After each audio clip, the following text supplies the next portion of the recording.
పింఛం విప్పిన నెమలికి మల్లె తొలకరి జల్లుల మేఘం మల్లె అలజడి హృదయం మాడిన కూచిపోడి రంగుల దిద్దిన బొమ్మకు మల్లె కవితలు వద్దిన పుస్తక మల్లె సంతోషంలో ముద్దుగా ఈ అమ్మాడి ఆరారు ఋతువుల అందం ఒకటిగా కలిపి వింతలు ఏడు పక్కకు జరిపే కొత్తగా పుంతలు తొక్కెను ఈ అరవిందం అమ్మమ్మో తాండవమాడే కృష్ణుడి నుండి వేణువ గానం తీయగ పండి రాధకు ప్రాణం ముప్పొంగే ఆనందం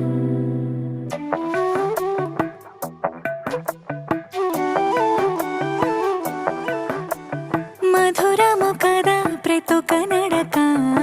నీతో కలిసేలా